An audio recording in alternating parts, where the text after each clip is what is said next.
Bugün ideal qazın hal tənliyi testlərinə baxacaq. 2025 DİM test toplusudur. Birinci sualdan başlayaq izahımıza. Bizə sabit təzyiqdə ideal qazın bir halından iki halına keçməsi üçün onun kütləsində necə dəyişmək olar? İlk növbədə bizə nə verib? Deyir ki, P konstantdır, elə deyilmi?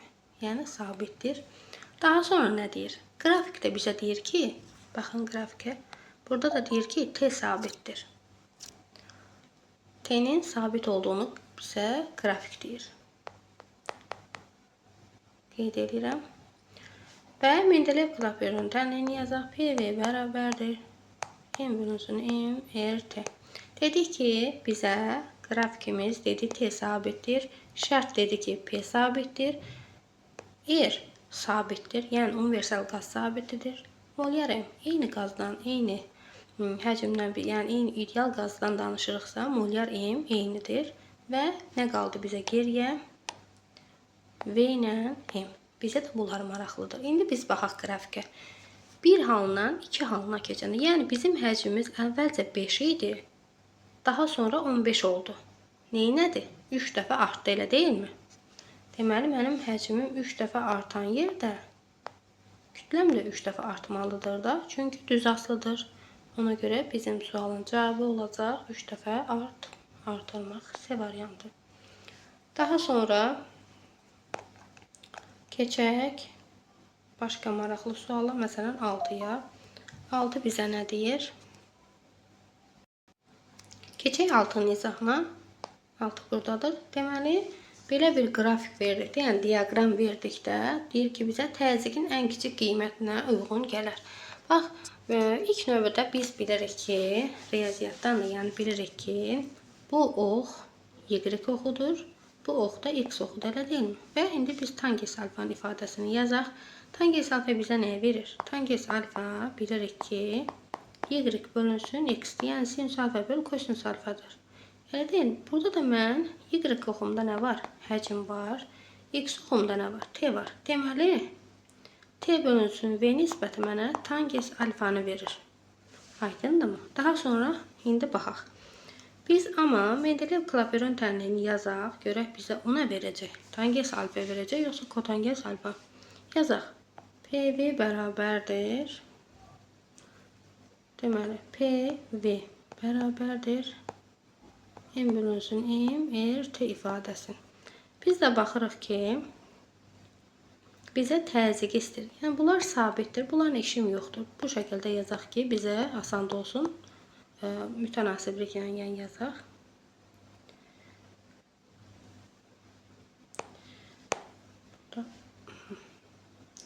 T'ni yazaq.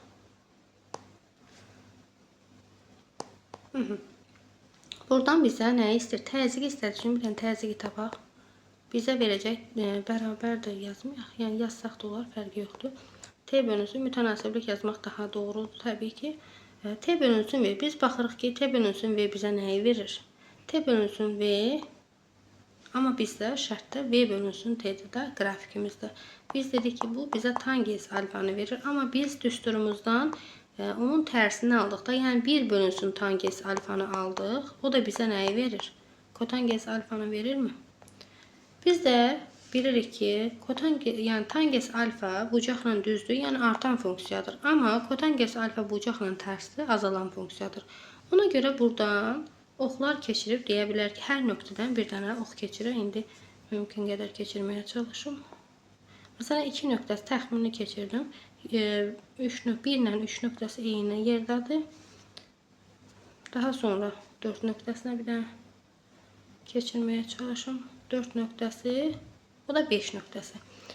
Deməli, baxırıq ki, bucaqlara baxaq. Məsələn, 5-in bucağına bir dənə diqqət yetirək. 5-in bucağı ən kiçikdir, amma 2-nin bucağı ən böyükdür, elə deyilmi?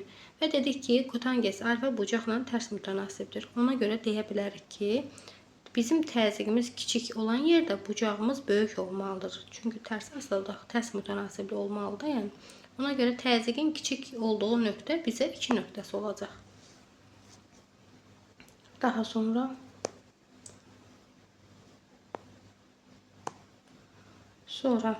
keçək. Eynilərə baxmırıq. Məsələn, ona baxaq. Onda nə deyir bizə? Onda da bizə sabit həcmdədir. İdeal qaz A halından B halına keçməsi üçün onun kütləsini necə dəyişmək lazımdır? Biz baxırıq ki, yenə Mendeleev-Klaperon təhlilini yaza bilərik. PV bərabərdir. Kiçik M bölünsün böyük M RT. Bax, qrafik deyir ki, T sabitdir. Şərt deyir ki, sabit həcmdədir. V sabitdir. Dedi ki, molyar M-dir, R-dir. Bunlar da sabitdirlər. Və indi bizə P-nin M-dən asılına bir dənə baxın. Necə asıl? Düz asıldır. Elə deyil mi? P ilə M düz mütənasibdir. Onda qrafikdən baxıram ki, əvvəl A-dan B-yə keçmək istəyir. 150 idi, 100-ə düşüb. Neyini? 1.5 dəfə azalıbdır bizim təzyiqimiz. O zaman bizim kütləmiz də 1.5 dəfə azalmalıdır. Çünki düz asılır. C variantı. Daha sonra məsələn 11-ə baxaq. Maraqlı məsələdir. Deyir ki, sabit təzyiqdə silim. Sabit təzyiqdə ideal qazın həcminin mütləq temperaturdan asılı qrafik verilib. Hansı hissələrdə qazın kütləsi artır? Bax, bizim kütləmizin artmağını istəyir. Bizim kütləmiz artmağı üçün ilk növbədə PV bərabərdir. Mendeleev-Klaperon təhlilini yazaq ki, görək nə artır, nə azalır. Mənim kütləmin artmağını istəyir, elə deyilmi? Və deyir ki, sabit təzyiqdə P sabitdir. Dedi ki, M-də, R-də sabitdir. Bunlarla işim yoxdur. Biz zaten V ilə T-nin qrafikini verib. Yəni bizə maraqlı olan nə olacaq? V ilə T olacaq. İndi iki tərəfli olduğu üçün hər dəfə birini sabit götürüb digərinin artıb azalmağına baxa bilərik. Məsələn, ilk növbədə T-ni götürək sabit. Görək V artır yoxsa azalır. Məsələn, T sabitdirsə nə olacaq? Mənim kütləm artmağı üçün həcmim də artmalıdır. Elə deyilmi? Baxaq. Məsələn, dedik ki, T sabitdir. T sabit olan nöqtələr bir dənə baxın. 2, 3 ilə 1, 4-dür. Və kütləm, yəni daha doğrusu həcmim artmalıdır. Çünki kütlə artır deyir də. Həcm artmağı üçün düz mütənasib olduğuna görə, yəni 1, 4 nöqtəsi, yəni artanını götürməliyik. 2, 3 götürsəydik, burada baxın həcm azalır. Ona görə deməli 1, 4 nöqtəsi daha sonra. İndi ikinci nə olacaq? Bəs ikinci də biz onu götürə bilərik ki, məsələn, indi V-ni sabit götürək. V sabitdirsə, onda M ilə T necə asılı olacaq? Tərs mütənasibdir. Çünki ikisi də eyni tərəfdədir. Kütlənin artmaq üçün temperatur azalmalıdır. Baxaq. İndi dedik ki, həcmi sabit götürmüşəm. Yəni 1, 2 və ya 3, 4 nöqtəsi.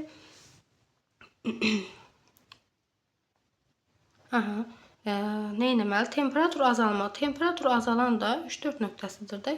Çünki geri gedir də azalır, axı mənfiyə doğru gedir. Azaldı temperatur. Ona görə bizim cavabımız 1, 4, 4, 3 olacaq. 1, 4, 4, 3 Y variantı olacaq. Daha sonra baxaq nəyə baxmaq olar. 13-ə baxaq. 13 nömrəli tapşırığa baxaq. Yenə Mendeleev-Klaperon təhlilini yazaq. Görək bizə nəyi verir.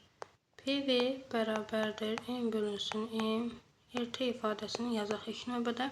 Bizə P-nin T-dən asılı verilib. Və sıxlıqla qaz molekullarının konsentrasiyası necə dəyişər? İlk növbədə nə edə bilərik?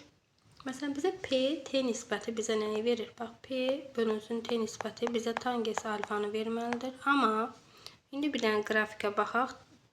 Buradan həcmi tapsaq, bizə nə verəcək? Həcmi tapsaq, bunu bir sabit deyək.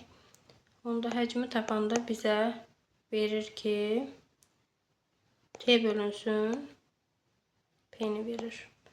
Onda deyə bilərik ki, T bölünsün verir, bunun tərsidir də. Ona görə 1 bölünsün tangens alfadır. Yenə bayaqki ifadəyə gəlir. Bu da bizə kotangens alfanı verir. Kotangens alfa da azalan funksiyadır demişik. Baxırıq ki, bizim onda həcmimiz, burada bucağımız necədir? Kiçikdir də, elə deyilmi? 2 nöqtəsinin bucağı 1 nöqtəsinin bucağına nisbətən daha kiçikdir. Yəni 1 nöqtəsindən 2 nöqtəsinə gəlir. Deməli bizim həcmimiz nə edib? Artıb, bucaqla tərs asılı olduğu üçün. Tangens alfa olsaydı deyərdik ki, nə edib? Azalıb deyərdik. Amma kotangens alfa aldıq da biz burada.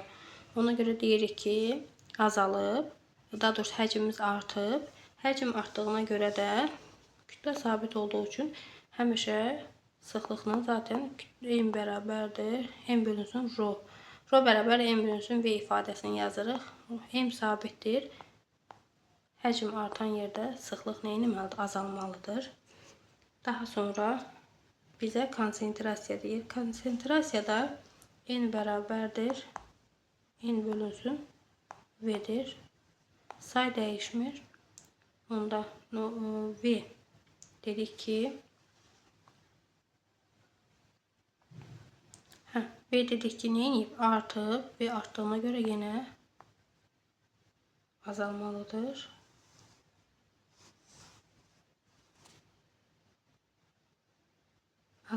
Azalar. O da ne olacak? Hansı variant? B variantı. Daha sonra geçək digər səhifəyə. Məsələn burada 15 var. 15'e baxaq. 15 nə deyir? Qablarda deyir eyni kütləli və eyni temperaturlu, yəni helium qazı vardır. K kranını açdıqda qablardakı qazın təzyiqi necə dəyişir? Bax, ilk növbədə bu şəkildə yaza bilərik ki,